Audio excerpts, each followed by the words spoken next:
Bienvenidos de vuelta al programa. Ha venido desde Washington, donde él vive hace muchos años, un periodista de gran éxito, ¿no? Ha sido reportero de Univisión y Telemundo, ha sido corresponsal de guerra. Ese periodista hispano que ha ido a más guerras. Ha estado en Irak, ha estado en Kuwait, ha estado en la antigua Yugoslavia. O sea, es un gran periodista, que además ha escrito, esta es su tercera novela, una fantástica novela policial de terroristas y espías, titulada Shinkiru, que tengo aquí conmigo y que he leído con gran fruición. Es Pablo Gatto. Un aplauso para él, por favor. Muchas gracias. Muy amable. Bienvenido, bienvenido. Muchas gracias por invitarme. No, gracias a ti por regalarme la novela Shinkiru, por venir desde Washington. Es un honor recibirte. Además, siempre he visto con gran respeto tu trabajo profesional, Pablo. ¿Estás trabajando ahora en alguna de estas cadenas grandotas? Sí, en Univisión. Ah, estás en Univisión. Ok. Bueno, a ver, ¿por dónde comienzo? Yo pensé que eras español, pero naciste en San Pablo, Brasil. Sí, toda mi familia es gallega, de Galicia específicamente, porque muchas veces se llaman a los españoles gallegos, pero no son gallegos de Galicia. Sí. Y emigraron, entonces estaban trabajando en Brasil, yo nací allá, luego viví en España y hace ya bastante tiempo que vivo aquí en Estados Unidos. O sea, eres brasileño, español, estadounidense. Tengo 3 pasaportes, de hecho. Fantástico. Es el mundo de ahora, La ¿no? globalización. ¿Tienes hijos? ¿Eres papá? No, divorciado, sin hijos. Bueno, vamos a ver, quisiera comenzar, vamos a hablar del libro por supuesto también, pero quisiera comenzar con el tema obvio, inescapable, que es el tema de Venezuela, ¿no? Porque tú has estado en todo el mundo y has cubierto muchas guerras, ¿no? ¿La catástrofe humanitaria que vive Venezuela te recuerda a algún conflicto que tú has cubierto como periodista? En algunas cosas puede ir en dirección hacia grandes catástrofes humanitarias como por ejemplo Sarajevo, aunque obviamente hay una gran diferencia afortunadamente, ¿no? Sí. Pero una vez que se empieza en ese camino nunca sabes a dónde vas a acabar, Sí. digamos, ¿no? Y en esa guerra, en la guerra de la antigua Yugoslavia, ¿qué es lo que viste tú? Digamos, ¿qué lecciones podríamos aprender de ella, no? Hasta donde yo recuerdo, los Clinton no querían usar la fuerza para detener a la dictadura serbia, Milosevic. Pero al final se vieron resignados a usar por lo menos la aviación militar. Sí, si no hubieran intervenido, quién sabe cuánto tiempo más hubiera durado la guerra, ¿no?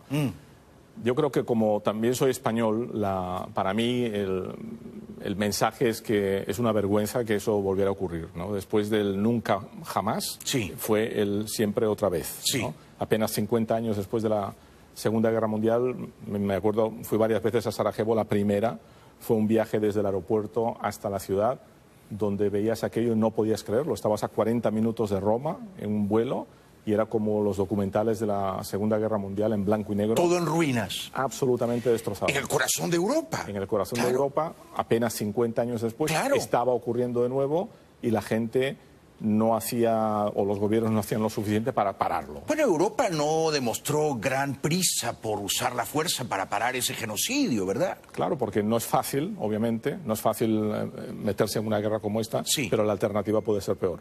O sea, no puedes permitir que 50 años después de la Segunda Guerra Exactamente. Mundial eso vuelva a ocurrir, ¿no? Ahora, ¿tú dirías que ese genocidio se interrumpió principalmente porque Estados Unidos entró? Y con Estados Unidos la Alianza Atlántica. Quiero decir, si no hubiera entrado Estados Unidos, ¿esa guerra se habría prolongado? Yo creo que sí, sin duda. Con O sea, muchos muertos más. Claro, cualquier persona entiende que una guerra es lo peor que puede existir y las personas que las hemos visto de cerca lo entendemos perfectamente, pero hay ocasiones donde realmente no tienes muchas alternativas. Sí. Y si quieres parar un daño mucho mayor, tienes que tomar algún tipo de decisiones, ¿no? Y ahí yo creo que había que hacerlo. ¿De qué manera, recuérdanos, por favor, porque yo creo que has citado el ejemplo más pertinente, que es el ejemplo de la antigua Yugoslavia? Estamos hablando de hace 20 o 25 años, ¿no? Sí. ¿Cuándo comenzó esto? ¿El 93, más o menos? Sí, 90 hasta el 95 aproximadamente. Por eso, ¿no? Estamos hablando de poco más de 20 años, 25 años, vamos a decir. Cuando Clinton dice, bueno, muy bien, tenemos que usar la fuerza militar, ¿de qué manera se usó? Básicamente con aviación. Había una fuerza internacional desplegada, Sí. pero básicamente con aviación. Y en ese momento era muy reciente la caída de la Unión Soviética Los serbios son muy aliados de los rusos, sí, pero los rusos no los pudieron asistir en ese. Si hubiera sido ahora, el resultado hubiera sido completamente distinto porque Rusia no lo hubiera permitido. No lo hubiera permitido. Nunca, jamás en la vida, ¿no? Claro. Pero en aquel momento era débil, claro, lo permitió y entonces hubo bombardeos y los serbios rápidamente se tuvieron que rendir. Pero los bombardeos fueron no centenares, sino probablemente miles, ¿no? Bueno, fueron muchos bombardeos, pero muy focalizados hacia centros de inteligencia, bases militares, etcétera, etcétera. Recordémonos también que hubo masacres como la de Srebrenica, donde murieron más de 7.000 personas desaparecidas. En fin, la situación era caótica y realmente es difícil de explicarlo, este tipo de cosas, a menos que haya sido. Sí. Pero Sarajevo era una ciudad, o es una ciudad, como de 200, 300.000 habitantes, donde en ningún lugar estabas a salvo. O sea, te podían matar en cualquier momento.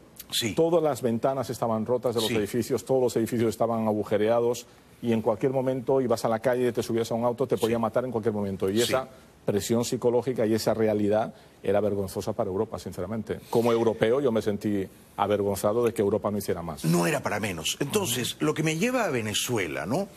Estados Unidos usó la fuerza militar para interrumpir un genocidio en el corazón de Europa, porque Europa misma, la Europa libre, tardaba demasiado.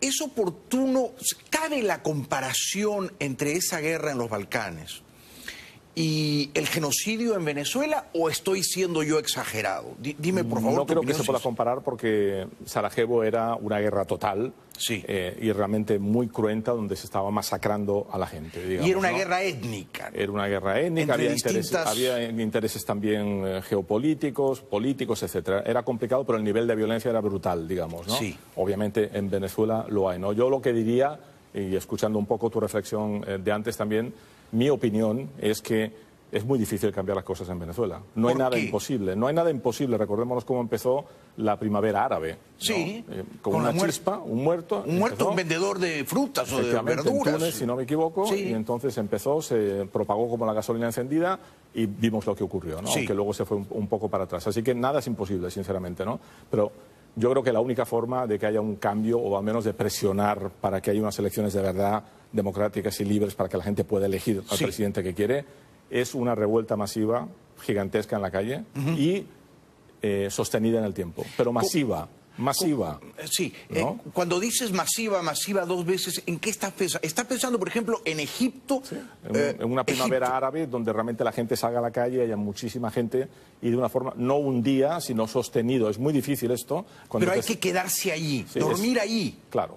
O sea, para propiciar la caída de los Mubarak, el papá y los hijos, ¿cuántos egipcios salieron a la plaza central del Cairo? Pues yo estuve ahí y salió muchísima gente. Más de 1 millón. Y murió gente, obviamente. Y murió gente. Claro. Entonces, es fácil decirlo, otra cosa es estar allá cuando te están disparando. Pero tú tienes la credibilidad de haber estado ahí, o sea, tú también arriesgaste el pellejo, ¿no? Sí. Entonces tiene que ser una revuelta muy masiva y sostenida en el tiempo. Sí, porque si no aplicas esa presión, realmente no lo vas a conseguir. Tienes o esa posibilidad, que no es fácil cuando te estás enfrentando a un régimen represivo que no duda en usar las armas no lo es, para defenderse. No es nada fácil y luego, como hemos visto, si arrestan a personas de este nivel, pues que no le ocurrirá a otro tipo de personas. Exacto. ¿Es eso o una opción militar? Entonces, la opción militar es o estás de acuerdo o no estás de acuerdo y los vas a poder justificar las dos opciones, ¿no? Pero si no tomas una opción militar, realmente es muy difícil un cambio allá. Sí. Yo no te voy a preguntar si tú verías con simpatía o no una opción militar. Prefiero preguntarte esto otro porque tú eres corresponsal en Washington y conoces los entresijos del poder allí. Entonces, ¿tú crees que es razonablemente probable que Trump decida usar la fuerza militar él solo, sin el apoyo de Canadá, ni de México, ni de Colombia, ni de Brasil, para liberar a Venezuela, o eso en el plazo cercano no va a ocurrir? Yo creo que es improbable. ¿Por qué? Por muchos motivos, ¿no?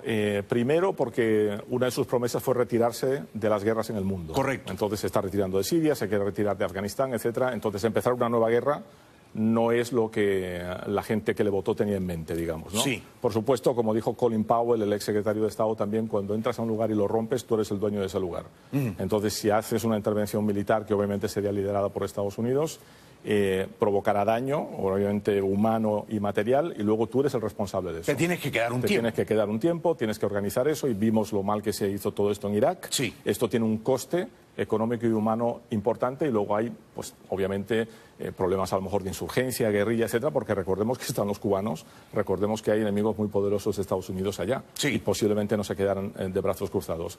Dicho esto, se invadió Panamá, que aparte del canal tenía muchísimo menos interés estratégico, sí, que Venezuela. En Venezuela está la guerrilla colombiana, en Venezuela el narcotráfico, sí, en Venezuela está Hezbollah, en Venezuela hay un régimen corrupto, es un país muy rico, hay una crisis humanitaria y un éxodo de personas que los países del área no lo pueden sostener. Así que yo diría que es improbable, pero no imposible, y también yo creo que hay que recordar que muchas veces los políticos deciden cosas no necesariamente por ese país, sino por otra cosa, ¿no? Por otra cosa, porque a menudo todos los políticos piensan, ¿y qué gano yo?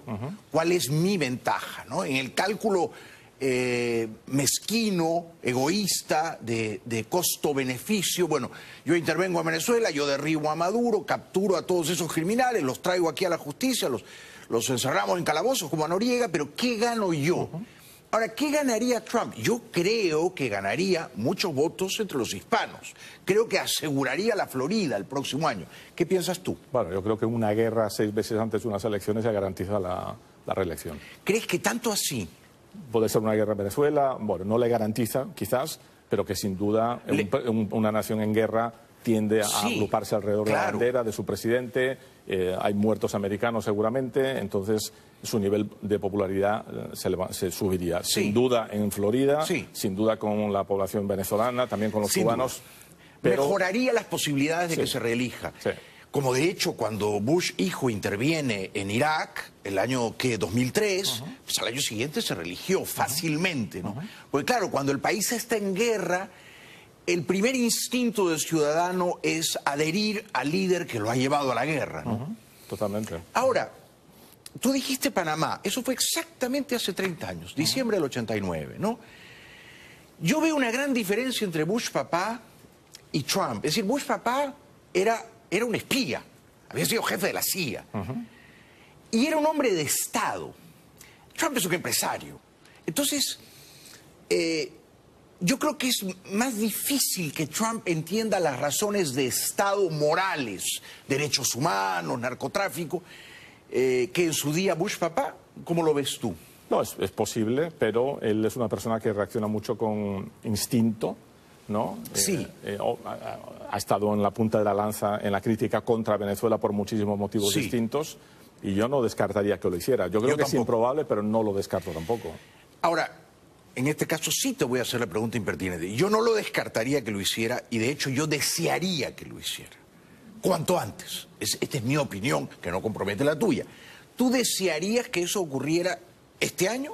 Mira, yo te pediría un poco de comprensión porque soy periodista todavía en activo, y entonces hay ciertas cosas que no tengo mi opinión, obviamente, como todo el mundo, perfectamente, pero no puedo ser tan claro, pero sí te diré una cosa, ¿no? Que como dije antes, yo veo dos opciones: o una revuelta masiva, popular, sostenida, que realmente ponga mucha presión como mínimo para las elecciones, o analizar si vale la pena o no una intervención militar, pero sin una de esas dos yo creo que no funciona. Y Guaidó, en cuanto a la primera, ¿tiene el suficiente liderazgo para comandar esa revuelta masiva? Yo creo que lo está demostrando. A no dudarlo.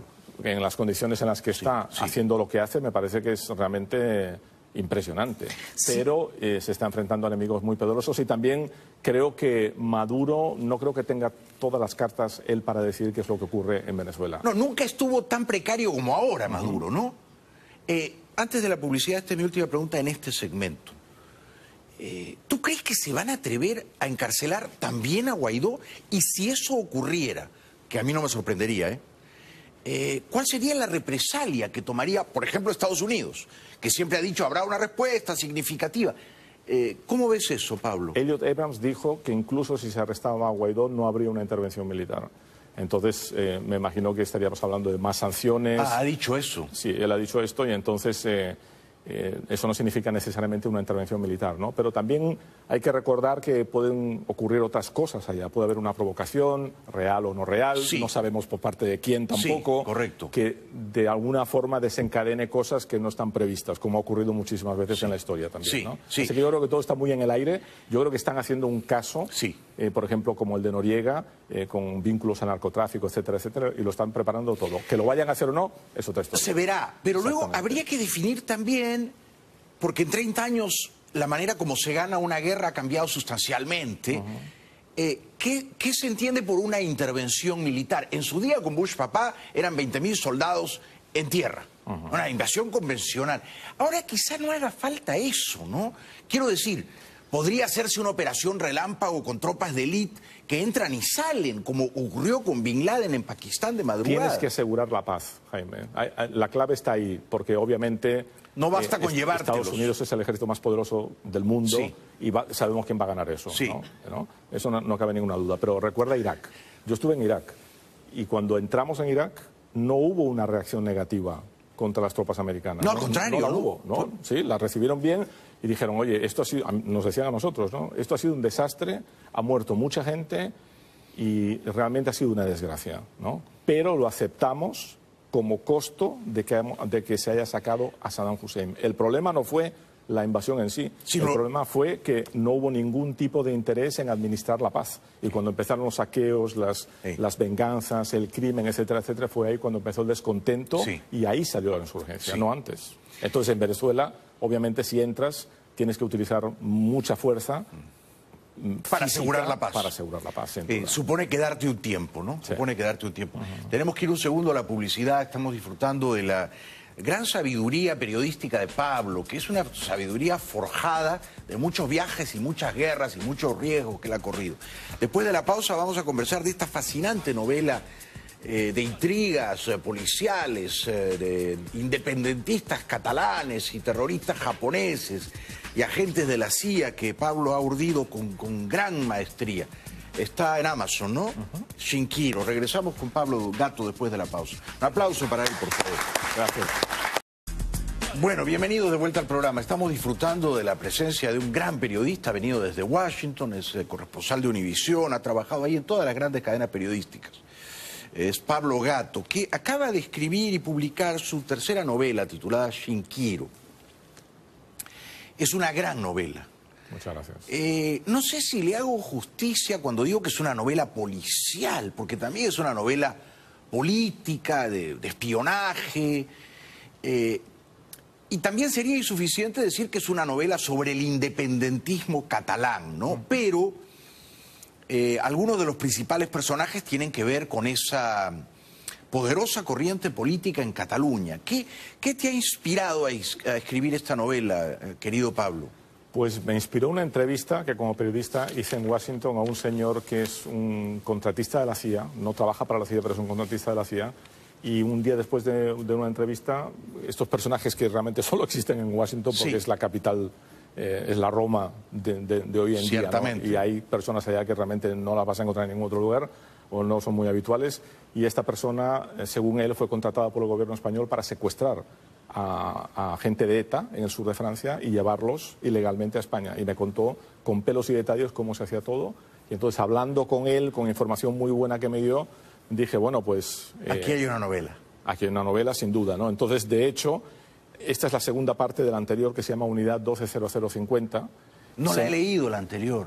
Este se entiende perfectamente si no has leído el anterior, pero si lees el anterior vas a entender mucho mejor este. Okay. Y en base a todo lo que me dijo, se me ocurrieron estas dos formas que sería, desde mi punto de vista, usando mucho más la imaginación que no la fuerza, para conseguir este objetivo y qué pasaría, digamos, ¿no? Y entonces, ese contratista de la CIA que tú conoces, que secuestraba terroristas etarras en Francia y los llevaba a España, contratado por el gobierno español. Sí. ¿Él inspira el personaje de Alan Pierce, el agente de la CIA? Correctamente. Sí. Y también el de Lajos Kovacs. Sí. ¿No? Que tiene una dualidad entre académico y como un Indiana Jones, pero de este mundo, digamos, ¿no? Hay una espía, mujer catalana, Elena Martorell, ¿Ella también tiene un correlato en la vida real? ¿Conociste alguna espía? Sí. Mira, casi todo, menos ciertos detalles, ¿no? Y obviamente la ejecución del plan. Sí. Casi todo está basado en gente que yo conozco, o en historias que he cubierto, o en información real. Por eso la idea es el tercer libro, todos tienen la misma estrategia, que es decir, bueno, pones una idea sí. y luego justificas cómo podría ocurrir eso. Por eso tiene 500 páginas, porque vas detalle en detalle, ¿no? No, era como ver una serie en Netflix, porque además tú aquí saltas de Barcelona a Washington a Madrid, y luego estás en Bogotá, y estás en Salvador Bahía, y estás en Tokio. Hay un terrorista japonés del Ejército Rojo. ¿Cuál es el plan que está en marcha? ¿Qué plan tienen que abortar Alan, el de la CIA, y Elena, la espía española, digamos?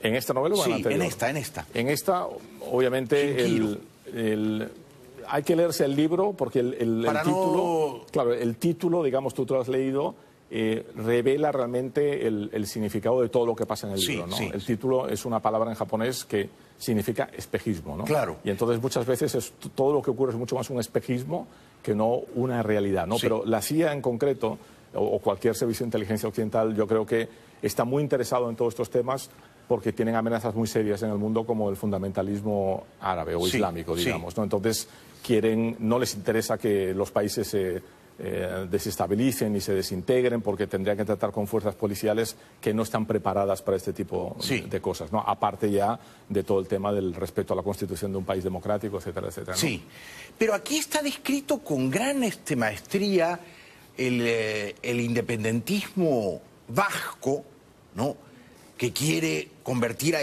Euskadi en una república independiente de España, y el catalán, ¿no? Y ambos, me parece, justifican en cierta medida la violencia para alcanzar esa agenda. Claro, sin duda, ¿no? Y el caso de estas, porque para, obviamente, los que no han leído, es la historia de un grupo rebelde dentro de ETA. Que no quiere entregar las armas, que no se quiere rendir. Dice, mira, lo hemos intentado durante unos años, no nos ha llevado lo que nosotros queríamos, y de hecho el IRA, el Ejército Republicano Irlandés, acaba de enviar 5 bombas el mes pasado, recuperando un poco este tema, diciendo, bueno, hay gente que ya no está contenta con el resultado de todo esto. O las FARC. O las FARC, ¿no? Efectivamente, ¿no? Que los viejitos firmaron la paz, pero los jóvenes siguen matando y secuestrando. Absolutamente, ¿no? O sea, que esto pasa aquí también, con la ETA, ¿no? Totalmente, ¿no? Y entonces son grupos que a lo mejor están desencantados de todo este proceso, quieren regresar a lo que eran, y ven como la violencia como una forma de conseguirlo, pero la violencia en sí puede ser perjudicial para su propósito, a menos que tenga una estrategia mucho más profunda y mucho más inteligente, ¿no? Porque la violencia en sí no se lo va a garantizar, pero, digamos, crear una crisis política de tal magnitud que obligue al gobierno español, digamos, a hacer un referéndum sobre este tema es otra historia, ¿no? ¿Es verdad que estuvieron a punto de matar al rey Juan Carlos, al rey emérito que ya abdicó? ¿Es verdad que lo tuvieron en la mira telescópica? Sí, según la gente de ETA lo tuvieron en la mira telescópica, si no me equivoco, fue en Mallorca. ¿Y no se atrevieron a disparar? No se atrevieron a disparar, y milagrosamente salvó su vida. Mira, hay un personaje, creo que en la página 385, por aquí lo marqué, que se llama Gina Montaner, policía catalana, honorable. ¿Tú sabes que hay una Gina Montaner? Sí, pero es pura coincidencia. Porque es no amiga... hay ningún mensaje subliminal. Ah, ya.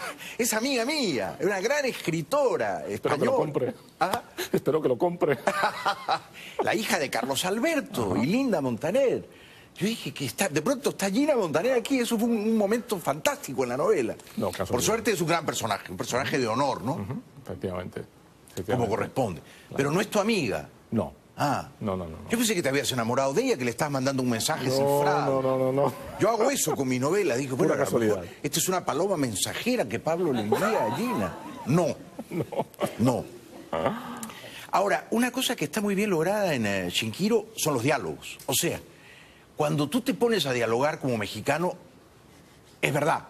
Y cuando te pones a dialogar como colombiano, es verdad. Y como catalán, lo mismo. O sea, ¿cómo así? ¿Cómo has logrado ese oído musical para los diálogos? Eso ha sido un trabajo, un esfuerzo muy grande. Muy difícil, ¿eh? Porque ha habido mucha gente que me ha ayudado, y he tenido que pasar todos estos textos a mexicanos. Por ejemplo, hay también diálogos entre salvadoreños, pero Sí. además de pandillas.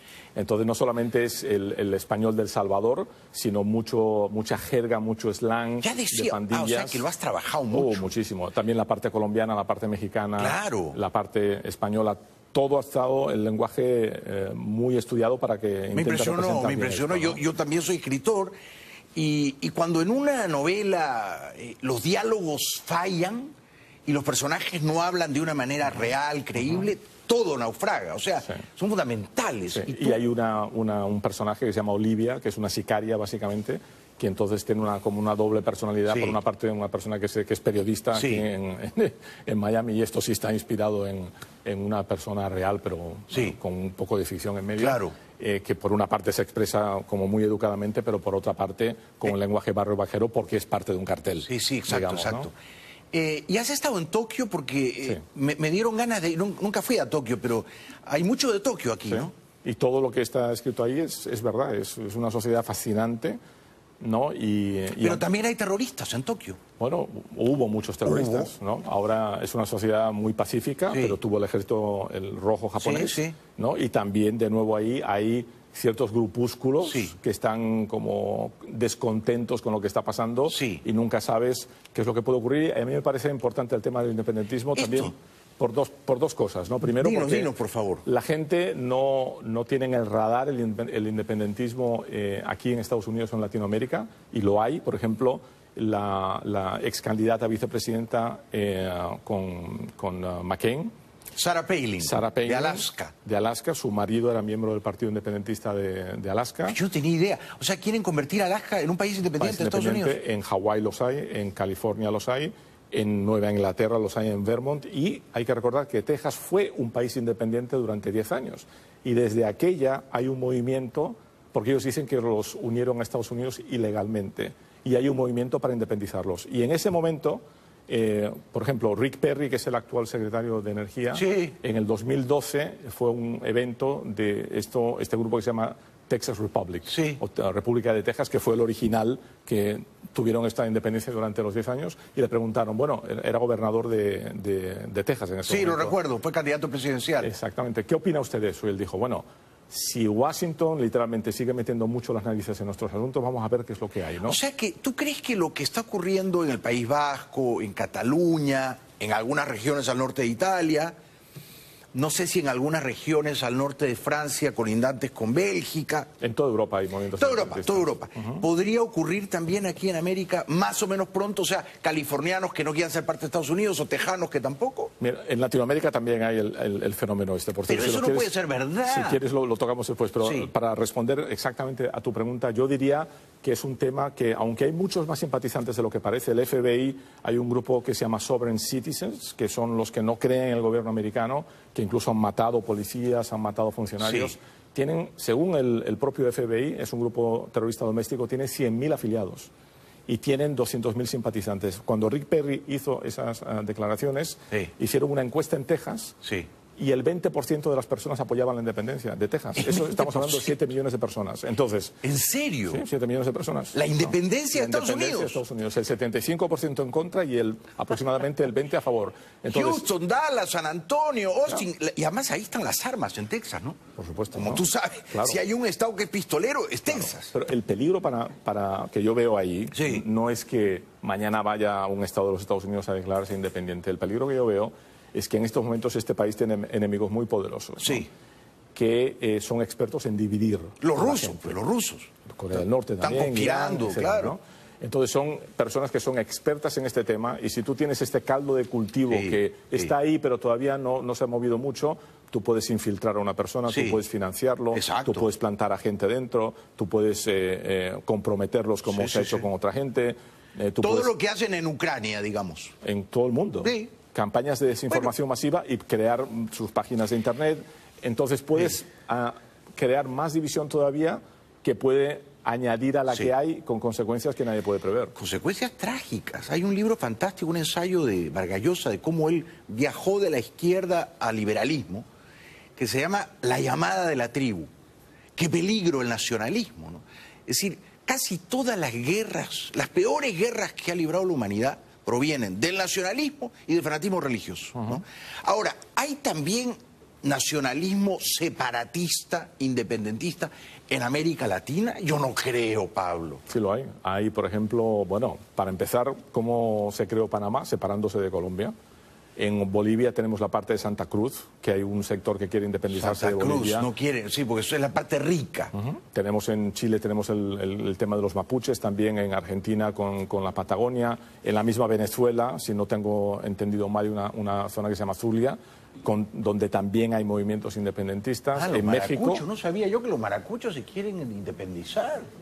en México está Yucatán, está Nuevo León, está Chiapas. No es que estén en la calle protestando, pero hay ese sentimiento larvado. Claro, mira, Milosevic en Yugoslavia. Sí. Yugoslavia era un país, para ser comunista, muy avanzado, muy rico. Sí, sí. ¿No? Ibas allá y parecía Europa occidental, Bajo sinceramente. Tito era Joseph Tito. Exactamente, Sí. pero Milosevic era el presidente de Yugoslavia en el momento en que empezó la guerra, digamos, ¿no?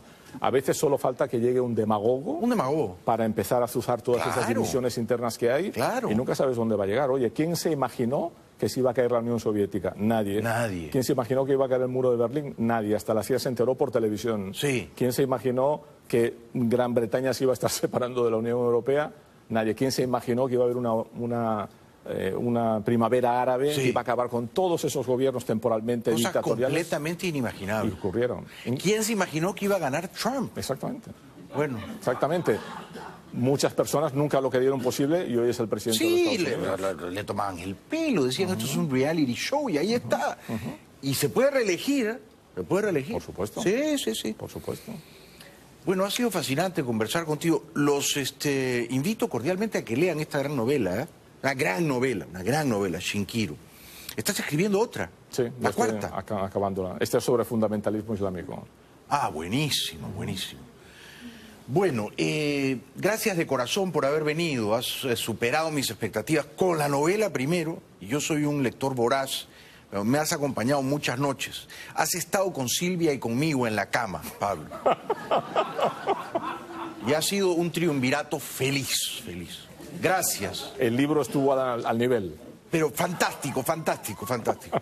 De veras, de veras. Gran libro, grandes personajes, el poder, la política, el espionaje, son temas que a mí me fascinan, desde siempre. Nos vemos en Washington. Por supuesto. ¿Cuánto tiempo llevas viviendo en Washington? Más de 20 años ya. Así que te esperamos allá. Gran ciudad. Yo viví 3 años ahí. Escribí mi primera novela ahí, ¿Ah, sí? en la biblioteca de la Universidad de Georgetown, cuando no había computadoras. Qué años aquellos, ¿no? ¿Te ha tratado bien Washington? Muy bien, muy bien. Se nota que conoces la ciudad y Maryland y todo eso. ¿Cuál es tu barrio? Yo vivo en Alexandria, que está justo frente a Virginia. Washington, el área metropolitana. Cruzando el río. Sí, pero Washington es una ciudad curiosa porque los americanos sí van, los turistas europeos o latinoamericanos generalmente no van, o van un día a sacarse la foto delante de la Casa Blanca, Sí. pero realmente es una ciudad que tiene tanto que ofrecer, pero tienes que estar allá y entenderlo. Sí.